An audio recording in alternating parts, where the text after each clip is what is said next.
할렐루야. 오늘도 함께 또 예배를 드리고 계신, 또 각자의 장소에서 예배를 드리고 계신 모든 성도님들을 주님의 이름으로 축복하며 환영합니다.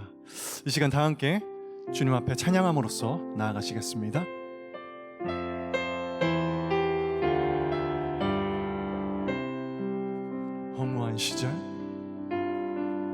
허무한 시절 지날 때, 깊은 한숨 내쉴 때, 그런 풍경 보시며 탄식하는 분 있네. 고와 같이 너희를 버려두지 않으리. 내가 너희와 영원히 함께하리라.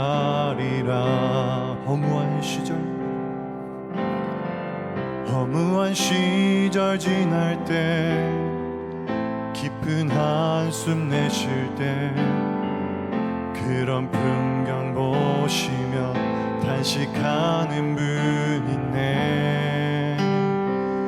고와 같이 너희를 버려두지 않으리.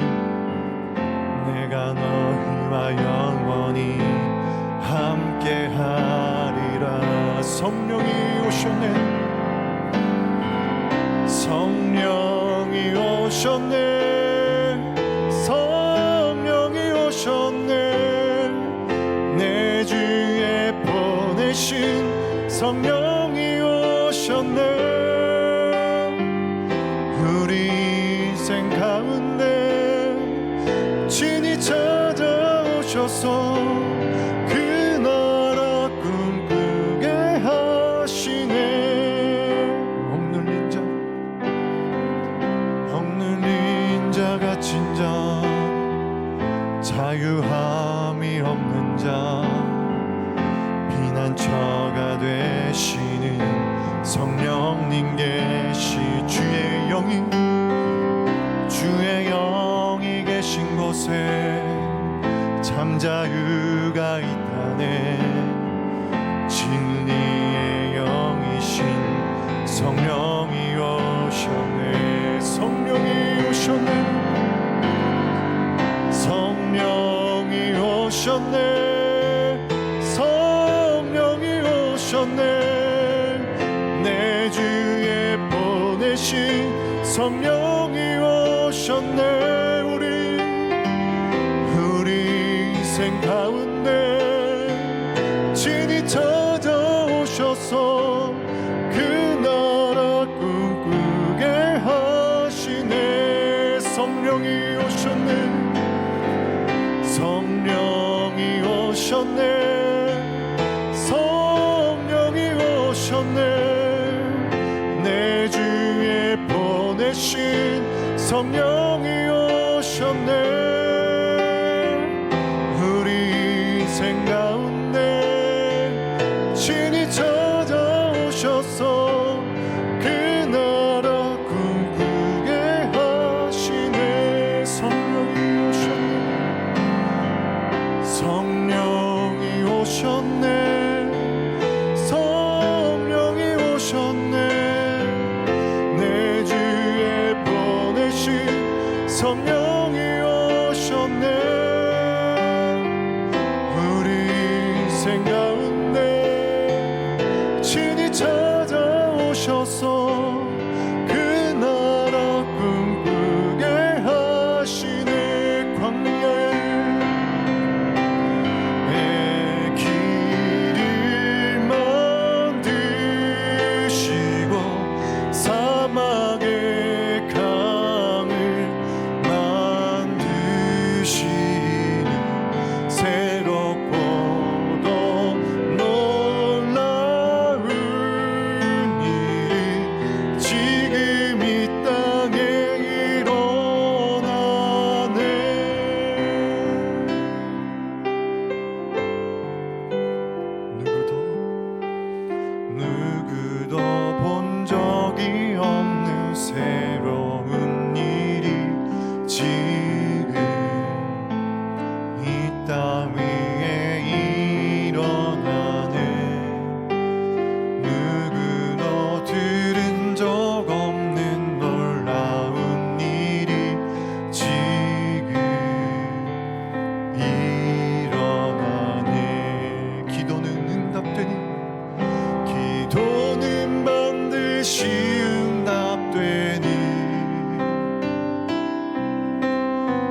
전심으로 기도하세.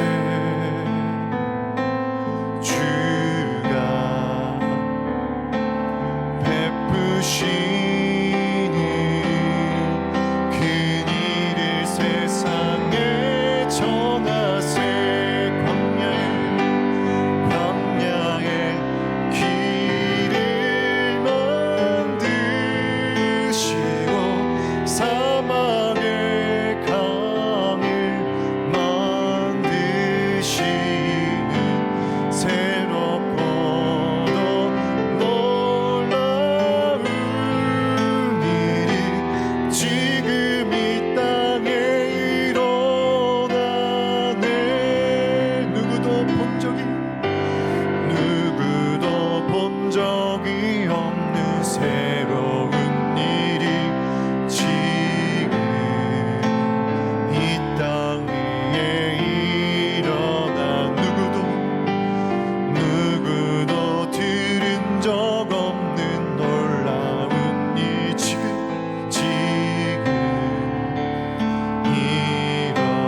일어나네. 기도는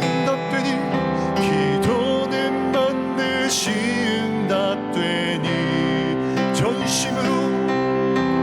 전심으로 기도하세. 주가 베푸시니 그일을 세상에 전하세. 광야의 길을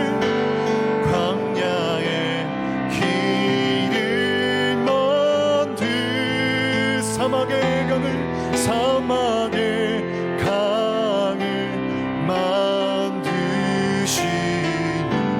새롭고 또 놀라운 일이 지금 이 땅에 일어나네. 광야의 길을 만드시고 사막의 강을 만드시는 새롭고도 놀라운 지금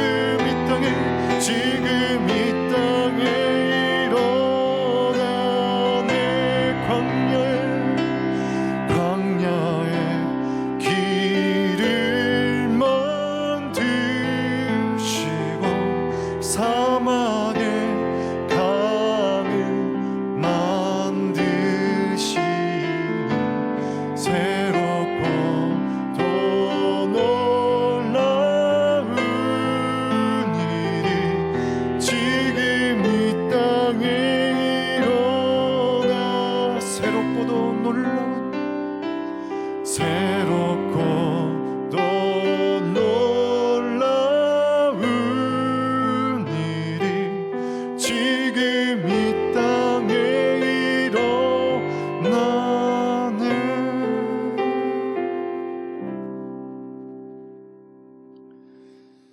언제나 우리를 올바른 길로 인도하여 주시는 하나님 아버지 감사합니다. 어떠한 상황 가운데에서도 주님이 인도하여 주시는 그 길로 저희들이 나아가기를 소망합니다. 그러나 때로는 그 길이 멀고 힘들게만 느껴져 빠르고 편한 길로 가려 했음을 또한 고백합니다. 이 시간 주님을 외면해왔던 우리의 모든 죄악들을 주여 용서하여 주시옵소서. 우리가 멀리 돌아가는 것 같아 보일지라도 주님이 인도하시는 그 길로만 걸어갈 수 있도록 주여 붙잡아 주시옵소서. 특별히 이 시간 모든 하나님의 백성들이 하나 되기 위하여서 기도하며 나아갑니다. 어떠한 어려움 속에서도 서로가 서로를 위하여 기도하며 나아갈 때에 온 교회가 하나 되는 놀라운 역사가 일어날 줄을 믿습니다. 주여 우리들에게 일치의 영을 부어주시옵소서. 또한 이 시간 온 세상의 어린이들을 위하여 기도하며 나아갑니다.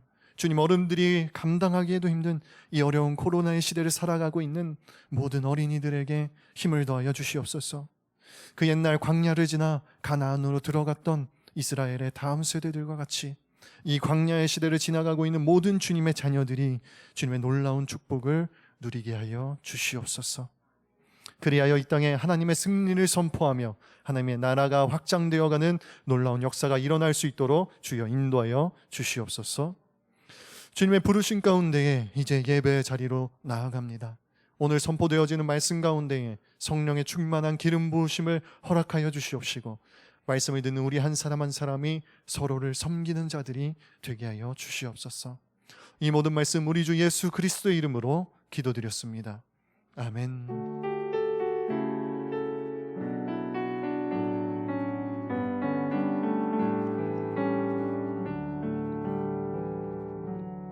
할렐루야. 모든 성도님들을 주님의 이름으로 축복하며 환영합니다.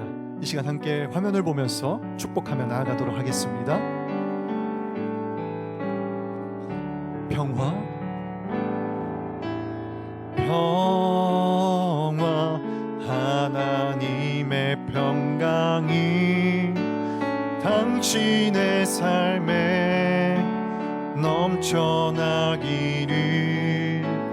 평화 하나님의 평강이 당신의 삶에 가득하기를 축복합니다. 아멘. 하나님의 평강이 가득하기를 축복합니다. 광고 말씀 드리겠습니다. 4월 25일부터 5월 11일까지 오사카 긴급사태 선언 발령으로 인해 모든 모임과 예배는 온라인으로 전환되겠습니다. 새벽 예배, 수요 예배, 금요 예배는 유튜브 및 홈페이지 생방송, 토요일 4시 예배를 포함한 주일 9시, 11시, 2시, 4배 예배 또한 4시 예배 또한 유튜브 및 홈페이지 생방송으로 함께 들으실 수 있습니다. 차세대 예배 또한 파푸스 고학년 예배는 주일 11시에 줌 라이브로, 파워 예배는 주일 오후 2시에 줌 라이브로, 파푸스 저학년, 푸치파푸스는 유튜브 녹화 방송으로 예배 드리실 수 있습니다. 다니엘 교실, 어린이 직장, 한글학교, 태권도 교실은 5월 11일까지 중단되겠습니다. 교회 사무실은 평일 10시부터 오후 4시까지 오픈되어 있고 전화나 방문이 가능합니다. 골드위크 기간인 5월 4일부터 6일까지 교회 사무실은 휴무이며 5월 5일 수요 여성 예배 또한 쉬게 됩니다. 새벽 예배는 통상대로 온라인 예배로 드려집니다. 생명의 삶 5월호가 발간되었습니다. 5월 본문 말씀은 출 이집트기입니다. 새롭게 시작되는 5월 한 달간도 생명의 삶 큐티를 통하여서 주님과 동행하며 나아가시기를 바랍니다. 4월 24일 토요일에 신지용 김초롱 성도님의 가정에서 자녀가 태어났습니다. 여러분들 함께 축복하며 축복해 주시기를 부탁드리겠습니다. 오늘 함께 보실 말씀을 봉독하도록 하겠습니다. 오늘 저희들에게 주어진 말씀은 요한계시록 3장 14절에서 22절까지의 말씀입니다. 제가 봉독하겠습니다. 너는 라오디게아 교회의 사자에게 이렇게 써라. 아멘이시요 신실하고 참된 증인이시요 하나님의 창조의 근원이신 분이 이렇게 말씀하신다. 나는 내 행위들을 알고 있는데 너는 차지도 않고 뜨겁지도 않다. 나는 내가 차든지 뜨겁든지 하기를 바란다. 내가 이렇게 미지근해 차지도 않고 뜨겁지도 아니니 내가 너를 내 입에서 뱉어낼 것이다. 네가 말하기를 나는 부자라 풍족해 부족한 것이 하나도 없다 하나 너는 자신이 비참하고 불쌍하고 가난하고 눈멀고 벌거벗은 사람임을 알지 못한다. 그러므로 내가 네게 경고한다. 내가 풍족하게 되려면 내게서 불로 정련한 금을 사거라. 너의 벌거벗은 수치를 드러내지 않으려면 흰 옷을 사서 입으라. 내가 보고 싶으면 안약을 사서 내 눈에 발라라. 나는 내가 사랑하는 사람들마다 책망하고 징계한다. 그러므로 너는 열성을 내고 회개하여라. 보라, 내가 문 앞에 서서 두드리니 누구든지 내 음성을 듣고 문을 열면 내가 들어가서 그와 함께 먹고 그는 나와 함께 먹을 것이다. 이기는 사람에게는 내가 이긴 후에 내 아버지와 함께 그분의 보좌에 앉은 것 같이 내가 내 보좌와 나와 함께 앉게 할 것이다. 귀 있는 사람은 성령이 교회들에게 하시는 말씀을 들어라. 아멘. 이 시간에는 이영선 목사님께서 라오디게아를 향한 메시지라는 제목으로 말씀을 전해주시겠습니다.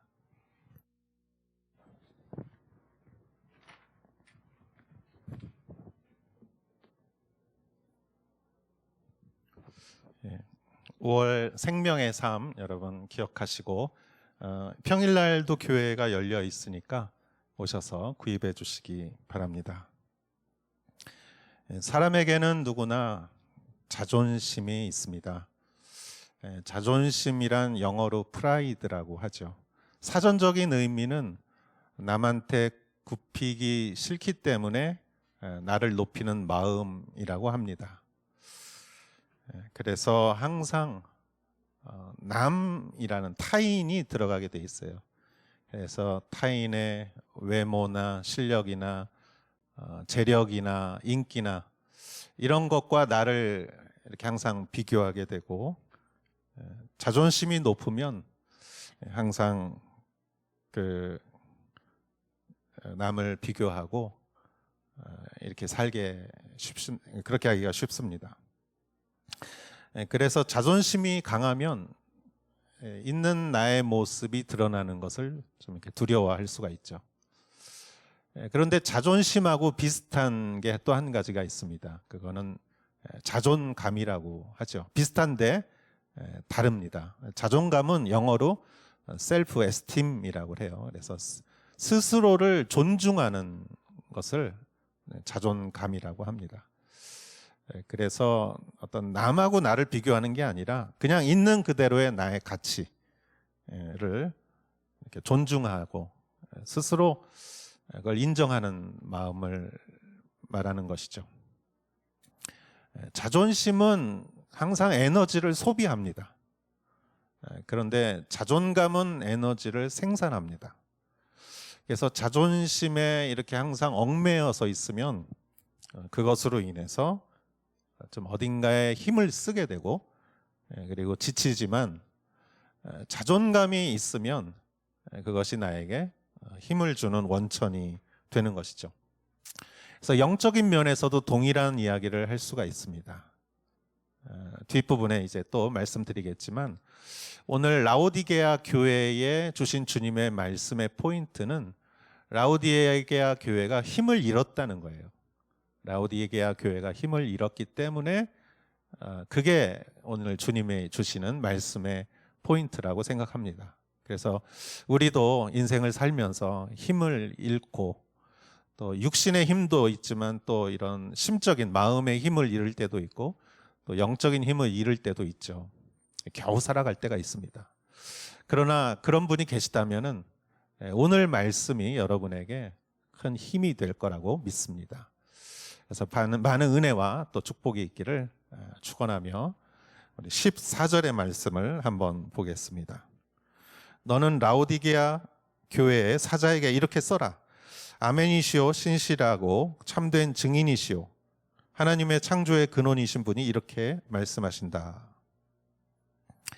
7교회의 예수님을 소개할 때 예수님의 각 특징을 얘기한다고 했어요. 그래서 그 특징은 그 교회에 꼭 필요한 부분, 아니면 그 교회의 특성에 딱 맞는 부분, 그런 부분을 얘기한다고 했습니다. 그래서 라오디게아 교회에 대해서 예수님을 소개할 때 아멘이시오라고 그랬어요. 여러분, 아멘이라는 말은 아멘이라는 말은 진실로라는 말이에요. 진실로. 또 신실하다. 참된 증인이다. 또 하나님의 창조의 근원이다. 그래서 이 단어는 뭘 말하냐면은 어떤 본질적인 것을 얘기하는 거죠. 본질적인 것. 그래서 예를 들어서 나무가 뿌리를 땅에 깊게 박아야 거기서 양분도 수분도 또 물리적으로도 뿌리를 박아야 흔들리지 않죠. 그것과 같이 예수님이란 우리가 뿌리 박아야 하는 본질적인 분이다. 아주 본원적인, 기초적인, 그거 없으면 안 되는 그런 분이다라는 그런 소개를 하면서 라오디게아 교회의 문제를 얘기를 합니다. 뭐가 문제였느냐? 잠깐 말씀드렸지만 15절, 16절을 한번 보겠습니다. 나는 내 행위들을 알고 있는데 너는 차지도 않고 뜨겁지도 않다. 나는 내가 차든지 뜨겁든지 하기를 바란다. 내가 이렇게 미지근해 차지도 않고 뜨겁지도 않으니 내가 너를 내 입에서 뱉어낼 것이다. 자, 예수님께서 라오디게아 교회에 대해서 하신 말씀은 차지도 않고 뜨겁지도 않다. 미지근하다. 이거는 어떤 온도를 말하는 게 아니에요.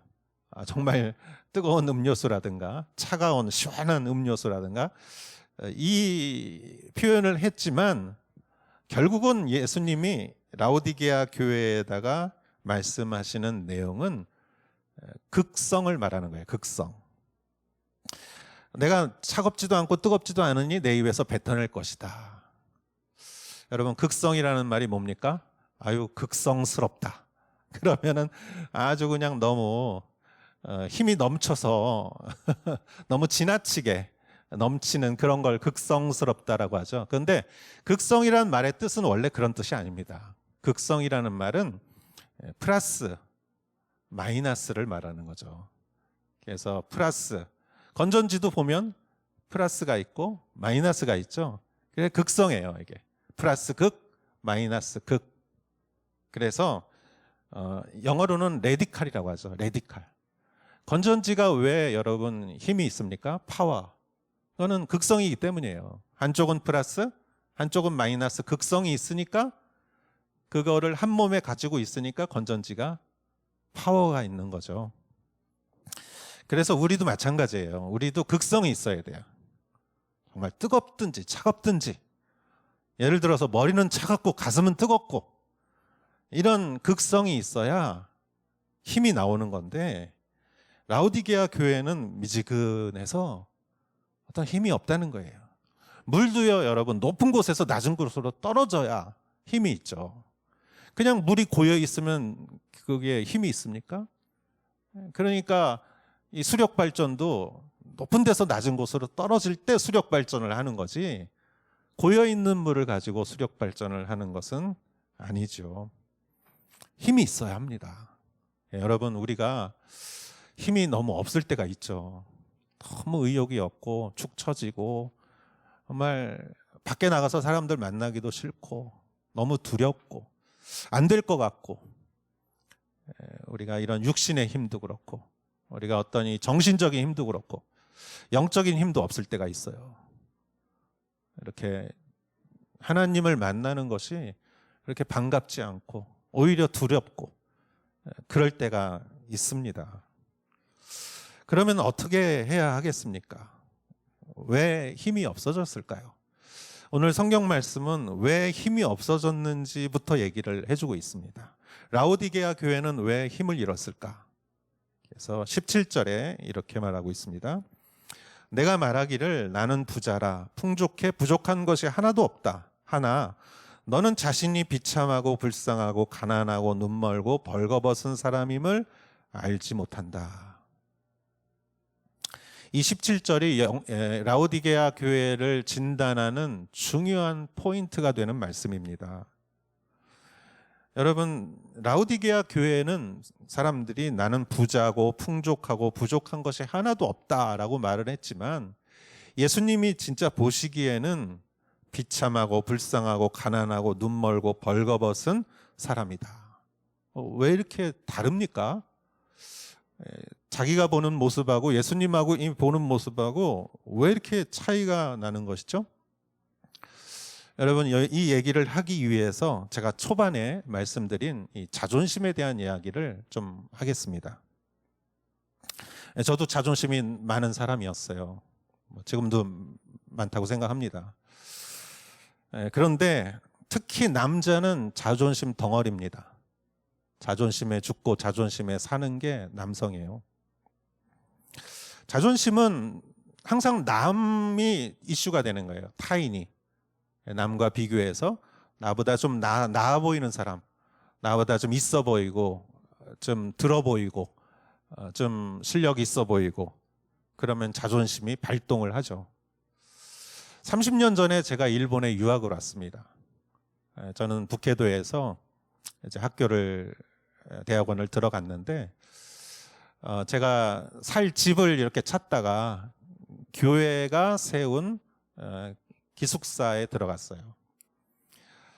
다른 기숙사와 다르게 특별히 교회가 세운 기숙사는 교회 바로 옆에 있어가지고 그 기숙사를 운영하는 사람뿐만이 아니라 교회 성도들이 그렇게 관심을 가지고 되게 친절하게 저희를 정말 너무 사랑으로 보살펴 주셨습니다. 저는 특히 또 교회를 다녔기 때문에 그 교회를 주일날 이렇게 나가기도 했고, 그랬고 거기 기숙사에 학생이 10명이 있었어요. 그런데 제가 일본어가 제일 미숙했습니다. 그래서 저는 하여간 자기소개하는 시간이 제일 싫었어요. 복구와 이또 모시마스 하고 나서는 할 말이 없어요. 그래서 너무 자존심 상했어요, 저는.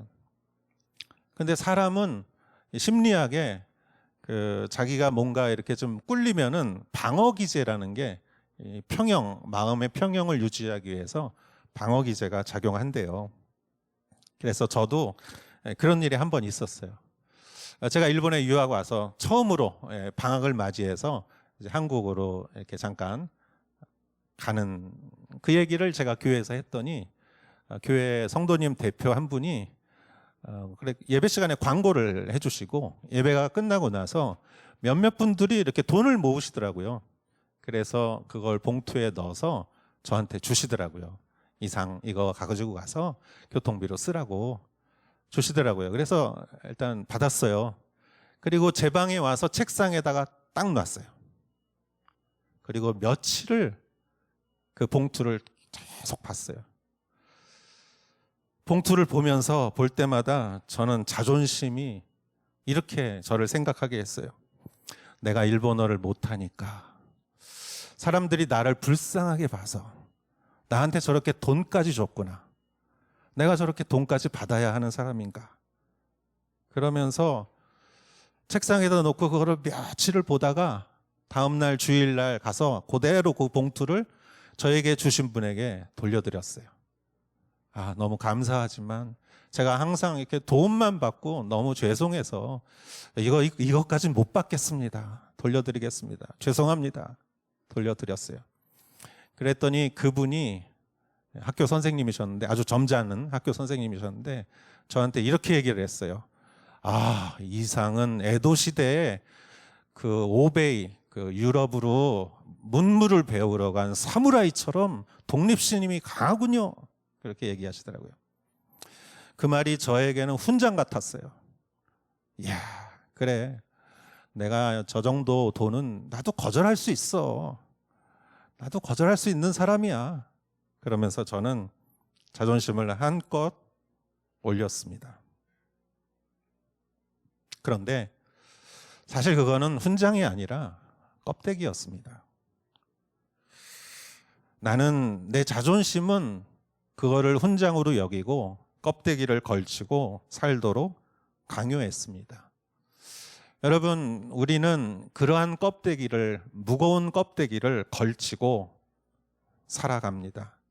내가 아닌 껍데기를 뒤집어 쓴 나로서 솔직한 내가 아닌 다른 사람으로 살아가는 것은 어떤 면에서는 연기하는 건지도 모르겠어요. 그런데 문제는 거기에는 에너지가 소비된다는 거예요. 껍데기가 무겁고 그렇게 살기 위해서 우리는 내 안에 있는 에너지를 사용해 버리는 것이죠. 지금 생각하면 저는 그 성도님들의 그 따뜻한 사랑을 받을 만한 마음의 여유도 없었던 것이죠. 사실 그때 저는 그냥 자신을 있는 그대로 인정했으면 됐습니다. 그래, 다른 친구들은 유학 오면서 준비를 많이 했는데 나는 준비도 못하고 왔어요. 나는 일본어도 준비 못하고 와서 일본어가 좀 잘 안 됩니다. 그렇습니다. 저는 솔직히 그렇습니다. 그러나 지금부터 열심히 하겠습니다. 그러니까 저를 잘 지켜봐 주세요. 이렇게 하고 제가 살았더라면 마음도 편했고 그 성도들의 그 사랑도 받을 수 있었을 거라고 생각합니다. 그런데 그 자존심이 뭔지 저는 그것을 훈장이라고 착각했지만 그것은 껍데기였죠. 라오디게아 교회 문제도 동일한 문제였습니다. 라오디게아 교회는 사실 비참하고 불쌍하고 가난하고 눈멀고 벌거벗은 사람들이었습니다. 연약한 사람들이었습니다. 그런데 그걸 그냥 인정하면은 가장 쉬운 방법이죠. 예, 그렇습니다. 저는 지금 약합니다. 불쌍하고 가난하고 그리고 저는 참 부끄러운 게 많습니다. 그러나 예수님, 저를 좀 도와주세요. 저는 솔직히 이렇습니다. 예수님이 저를 도와주시면 도와주실 수 있죠. 저는 지금부터 열심히 할게요. 그러면 됐는데 라오디게아 교회는 자신을 부자고 풍족하고 부족한 게 하나도 없습니다 라고 말했지만 그것은 사실 껍데기였고 그것이 그 교회의 힘을 다 잃어버리게 만든 것이죠. 사실 이것이 라오디게아만의 문제가 있습니까? 오늘날의 많은 교회도 사실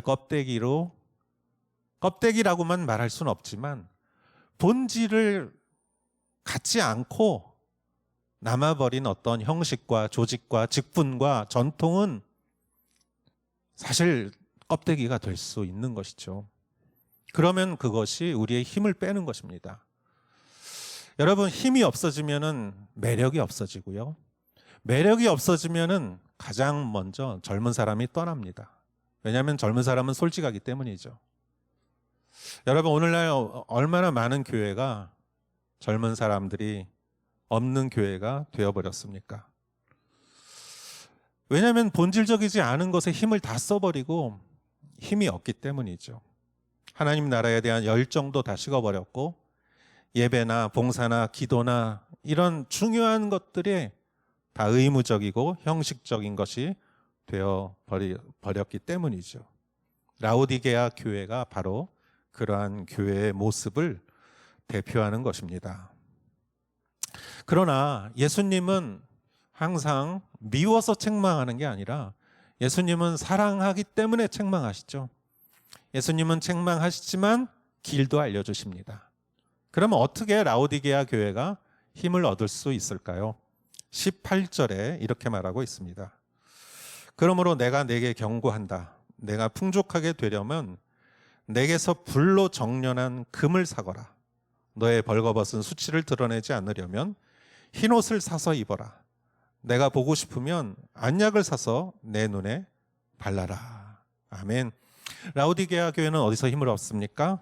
예수님을 만나는 것에서 힘을 얻어야 합니다. 지금 우리가 생명의 삶을 통해서 출애굽기 우리가 묵상 큐티를 하는데 모세라는 사람을 한번 생각해 봅시다. 모세는 40년 동안 이집트의 왕자였습니다. 당시 세계 최고의 권력과 그러한 지식과 교육을 갖고 있는 그런 이집트의 왕자였죠. 그러나 그가 갑자기 인생의 40년을 미디안의 광야에 아무도 알아주지 않는 그곳의 사회의 가장 낮은 양치기로 그는 40년을 살아가죠. 그래서 80세가 된 모세는 호렙산에서 떨기나무 위에 불꽃으로 임하신 하나님을 그 자리에서 만납니다. 그리고 그는 하나님의 이름 안에서 자신을 발견하죠. 남과 비교해서 이집트의 왕자, 너무나 훌륭하고 또 미디안의 양치기, 너무나 초라한 모세는 왕자도 아니고 양치기도 아닌 하나님 앞에서 하나님의 사랑스러운 자녀로서 80세에 거듭나는 것이죠. 하나님을 만났을 때 모세는 자존심이 아니라 그는 자존감, 하나님 안에서 정말 자기의 소중함을 깨닫게 되었고 그의 인생은 변화되어서 40년 동안 나머지의 인생 이스라엘 백성들을 인도하는 그리고 모세 오경, 창세기, 출애굽기, 레위기, 민수기, 신명기 성경 중에서도 정말 위대한 이 성경을 쓸 수 있는 그러한 지도자로서 거듭난 것이죠. 모세의 체험과 같이 라오디게아 교회도 동일합니다. 예수님을 만나서 세 가지를 사라고 그랬어요. 금을 사라, 흰옷을 사라, 안약을 사라. 여러분, 여기서 사라는 것은 돈 주고 사라는 말이 아니라 대가를 치르고 얻어라 이거예요. 처음에 예수님께서는 금을 사라고 그랬어요. 금이란 뭡니까? 금을 모르는 분은 아무도 없을 거예요. 근데 금이라는 것은 참 신기하게도 동서고금을 막론하고 정말 가치 있는 것은 금이죠. 금이 가치 없었던 적은 없었던 것 같아요. 금은 가치 있는 물건입니다. 여러분, 예수님에게서 사는 금이란 무엇입니까? 그것은 십자가 위에서 피를 흘리시고 내 죄를 용서해 주신 그 십자가의 사건, 복음, 그것이 금이지요.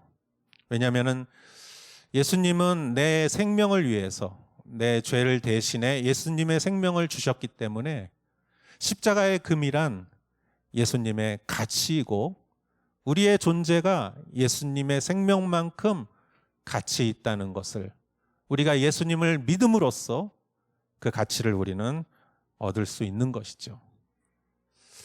여러분, 내가 금이라고 생각하면 다른 사람에게 내 가치를 증명할 필요가 없어요.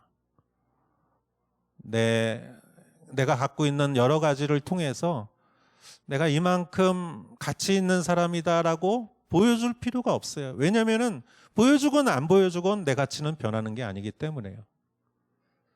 사람들이 소문이나 뒷담화로 나를 공격하고 그래도 그게 그렇게 전만큼 신경 쓰이지가 않아요. 왜냐하면 누가 뭐라고 해도 내 가치가 떨어지는 게 아니기 때문이죠. 자존심으로 똘똘 뭉쳐 있을 때는 남이 뭐라고 하면은 그 말이 너무 신경이 쓰여요. 왜냐하면 그 말이 내 가치를 결정한다고 믿기 때문이죠. 그러나 주님, 예수님 안에서 금을 산 그 자존감은 그것으로 변화되는 것이 아니기 때문에 그 말이 그렇게 전처럼 신경 쓰이지가 않습니다. 금을 갖고 있는 사람은 직책이나 외모나 소유나 껍데기나 치장을 하지 않아도 내 가치가 줄어드는 것이 아니기 때문에 항상 마음에 자유함이 있어요. 예수님께서 말씀하셨습니다. 내가 진리를 주리니 진리가 너희를 자유롭게 할 것이다. 우리는 예수님으로부터 금을 산 사람들입니다. 그렇습니까? 할렐루야. 여러분은 금과 같은 존재입니다. 아멘. 예수님으로부터 그러한 금과 같은 가치를 받은 것을 항상 마음속에 새기고 지내시는 여러분 되시기를 주의 이름으로 축원합니다. 아멘. 두 번째는 예수님이 흰 옷을 사라고 그랬어요. 여러분, 옷의 기능 중에 제일 중요한 것은 우리의 수치심을 가려주는 거예요. 죽는 것보다 싫은 게 수치감입니다. 그러나 세상은 수치심을 이용합니다.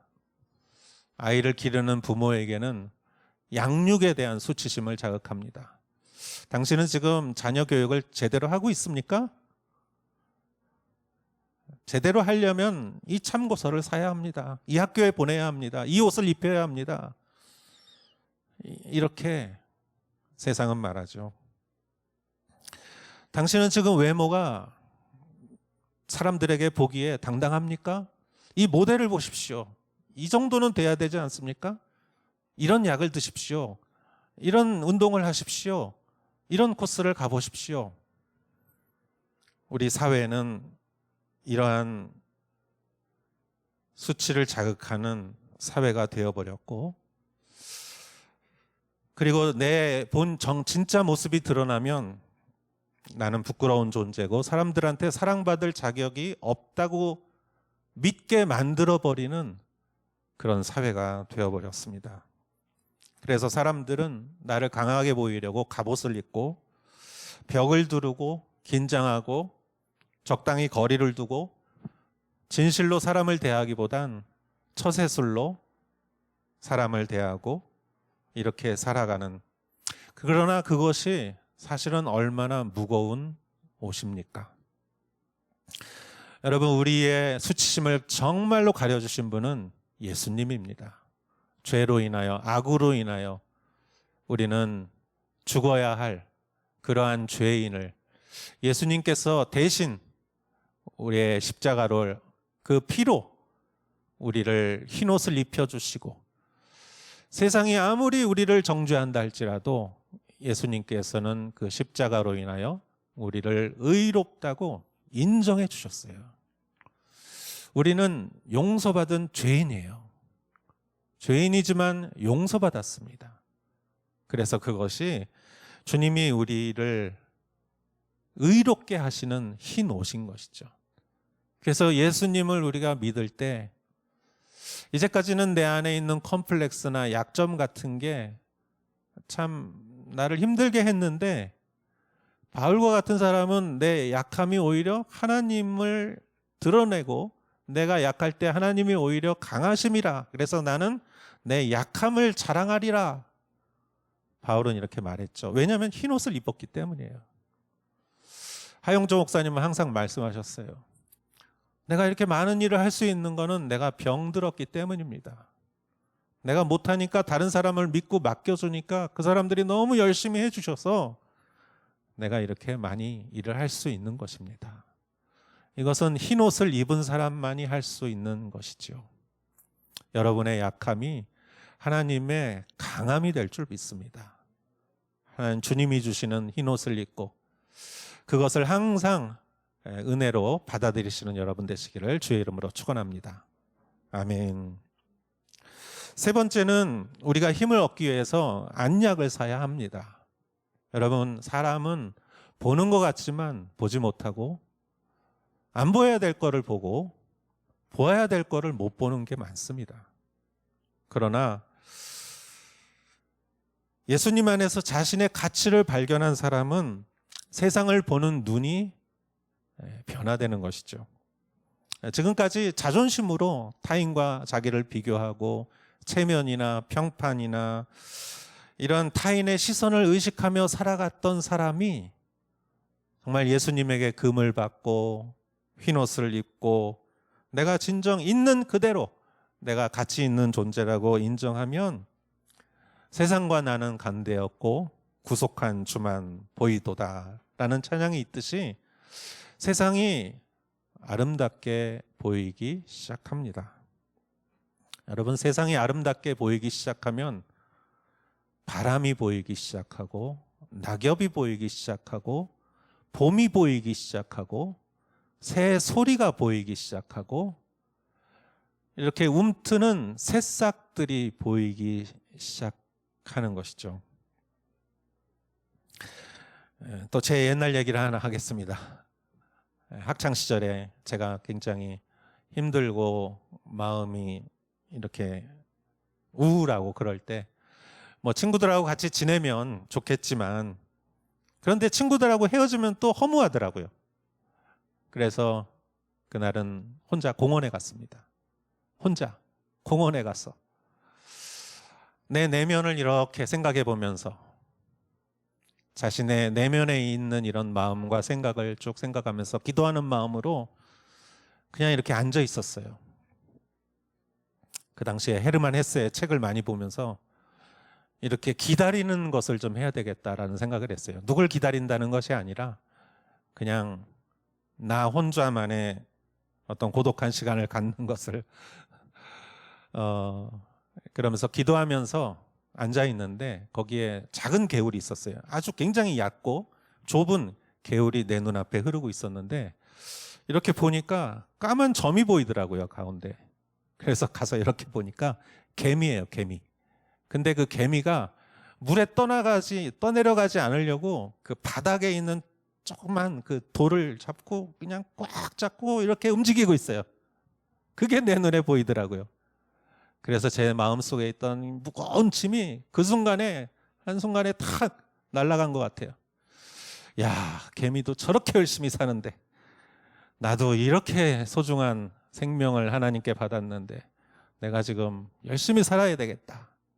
그런 생각이 들더라고요. 여러분, 왜 어떻게 그게 보였을까요? 그 냇물에 볼 것도 세상에 많은데 그 개미가 어떻게 보였을까요? 주님이 저에게 안약을 주신 거예요. 그러고 보면은 사실 여러분, 이 세상은 에너지 천국이에요. 한번 보세요. 정말 우리가 주님이 주시는 안약을 눈에 넣고 보면 너무나 신기한 게 많아요. 근데 그거를 못 봤을 뿐이에요. 그 나무를 뚫고 나오는 그 새싹과 그런 가지와 새소리와 하늘과 봄과 가을과, 여러분 이거를 우리가 이렇게 느끼고 경이롭게 바라보면 세상은 에너지로 넘쳐 있어요. 그리고 여러분 자꾸 우리를 절망시키고 상처 주는 것을 보지 말고 이렇게 주님의 눈으로 바라보면은 우리를 격려하고 응원하는 게 얼마나 많은지 몰라요. 여러분, 여러분을 응원하고 여러분을 사랑하는 사람이 많습니다. 여러분을 위해서 기도하는 사람이 많습니다. 그런데 내 눈이 감겨져 있을 땐 그게 안 보이는 거예요. 푸른 초원 위에도 소똥 하나가 보이는 거예요. 그걸로 신경질 내는 거예요. 근데 그거 갖다 치우면은 온통 푸른 풀밭이에요. 여러분, 우리가 영적으로 눈이 뜨일 때 하나님이 나에게 주시는 축복과 힘과 에너지와 격려와 응원이 넘쳐나는 것이죠. 여러분, 그럴 때 우리는 힘을 얻을 수가 있어요. 어제는 제가 집에 갔더니 우리 아이들이 결혼 기념일이라고 이렇게 파티를 준비해 줬어요. 그래서 제가 그렇게 생각했어요. 아, 하나님이 아이들을 통해서도 이렇게 위로를 해주시는구나. 할렐루야. 여러분을 위해 기도하는 사람들, 여러분을 위해 응원하는 사람들, 여러분을 축복하고 여러분을 격려하는 누구보다도 예수님은 여러분을 사랑하고 여러분을 응원하고 여러분을 격려하며 여러분에게 힘 주실 것을 믿습니다. 그것을 바라보시는 여러분 되시기를 축원합니다. 아멘. 19절에서 22절을 보겠습니다. 나는 내가 사랑하는 사람들마다 책망하고 징계한다. 그러므로 너는 열성을 내고 회개하여라. 보라, 내가 문 밖에 서서 두드리니 누구든지 내 음성을 듣고 문을 열면 내가 들어가서 그와 함께 먹고 그는 나와 함께 먹을 것이다. 이기는 사람에게는 내가 이긴 후에 내 아버지와 함께 그분의 보좌에 앉은 것 같이 내가 내 보좌에 나와 함께 앉게 할 것이다. 귀 있는 사람은 성령이 교회들에게 하시는 말씀을 들어라. 아멘. 예, 예수님은 사랑하기 때문에 책망하고 징계한다라고 말씀하십니다. 그러니 열성을 내고 회개해라. 예수님이 하시는 말씀은 간단해요. 힘내, 이거예요. 힘내십시오. 아멘입니까? 힘내십시오. 그리고 회개해라 라는 말은 생각을 좀 바꿔라 이거예요. 방향을 바꿔라. 항상 여러분, 인공위성이 달까지 가려면은 궤도 수정을 많이 해요. 처음부터 딱 가는 게 아니에요. 갔다 다시 수정하고. 회개란 그런 거예요. 우리가 하나님한테 조금 떨어지면은 다시 하나님한테 이렇게 맞추는 거예요. 19절, 20절, 내가 문 밖에 서서 두드리니 내 음성을 듣고 문을 열면 내가 들어가서 그와 함께 먹고 그는 나와 함께 먹을 것이다. 예수님은 저기 계신 분이 아니라 문 바로 밖에 계세요. 그래서 내가 열면 예수님은 곧바로 들어오셔서 나와 함께 먹고 예수님도 나와 함께 먹고 교제한다는 거예요. 함께 한다는 것이. 나무 뿌리가 땅에 뿌리를 박듯이 우리가 예수님에게 뿌리 박고 있어야 되는 거예요. 문을 열고 예수님과 교제할 때 이기는 사람에게는, 영적으로 승리하는 사람에게 내 아버지와 함께 그분의 보좌에 앉은 것 같이 내가 내 보좌에 나와 함께 앉게 할 것이다. 보좌란 무엇입니까? 여기서 보좌는 왕좌예요. 왕좌. 왕좌는 뭐예요? 왕이 앉는 의자예요. 여러분, 왕이 앉는 의자에 함부로 앉으면 안 돼요.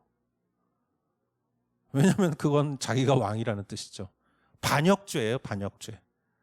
왕이 앉는 의자는 부러움의 대상이지만 두려움의 대상이기도 해요. 앉으면 안 돼요. 그런데 앉을 수 있는 사람이 있어요. 자식은 앉을 수 있어요. 그렇죠? 하나님 왕좌에 예수님이 앉았던 것처럼 예수님의 왕좌에 우리를 앉혀줄 것이다. 그렇다면 우리는 누굽니까? 왕의 자녀인 것이죠. 우리의 힘의 원천은 거기에서 나오는 것입니다. 우리는 우리의 어떤 무엇이 우리를 가치 있게 하는 것이 아니라 우리는 그냥 있는 그대로 가치 있는 존재예요. 그것을 알게 하는 것이 성경이며 그것을 인정해 주신 분이 바로 예수 그리스도시죠. 그래서 우리는 정말 존재 자체가 사랑받는 존재인 것이죠. 여러분, 마지막으로 당신은 사랑받기 위해 태어난 사람, 우리 한번 찬양하면서 오늘 말씀을 생각하면서 같이 이 찬양을 불러보겠습니다.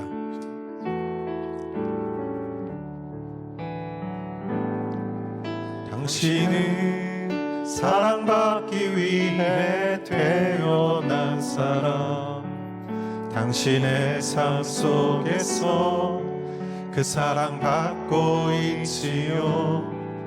당신은 사랑받기 위해 태어난 사람, 당신의 삶 속에서 그 사랑받고 있지요. 태초부터 시작된 하나님의 사랑은 우리의 만남을 통해 열매를 맺고, 당신이 이 세상에 존재함으로 인해 우리에게 얼마나 큰 기쁨이 되는지. 당신은 사랑받기 위해 태어난 사람, 지금도 그 사랑 받고 있지요. 당신은 사랑받기 위해 태어난 사람, 지금도 그 사랑 받고 있지요. 기도하겠습니다. 우리에게 힘을 주시는 주님, 우리를 정금같이 하시고 죄에서 우리를 수치를 가려주시고 우리의 눈을 영안을 뜨이게 하시어서 하나님을 알게 하시고 이 세상 속에서 빛나는 하나님의 능력과 경이로움을 알게 하시는 주님, 오늘 우리가 지치고 힘들 때 주님 우리에게 힘과 능력을 더하여 주시옵소서. 예수님의 이름으로 기도했사옵나이다. 아멘. 우리 다 같이 일어나시어 봉헌 찬송 드리겠습니다.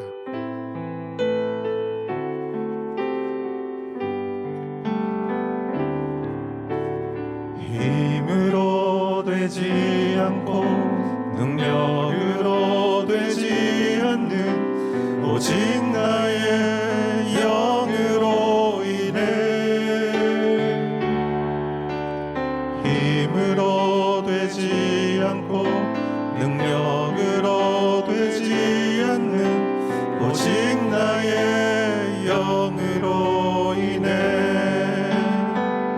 오직 주의 성령으로 인해 높은 산도 그 앞에서 다 낮아지네. 오직 주의 성령으로 인해 성전은 다시 세워지리라.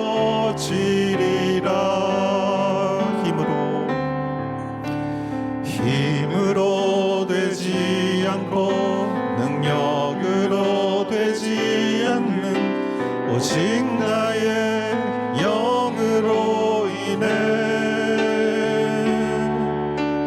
힘으로 되지 않고 능력으로 되지 않는 오직 나의 영으로 인해, 오직 주의 성령으로 인해 높은 산도 그 앞에서 다 낮아지네. 오직 주의 성령으로 인해 성전은 다시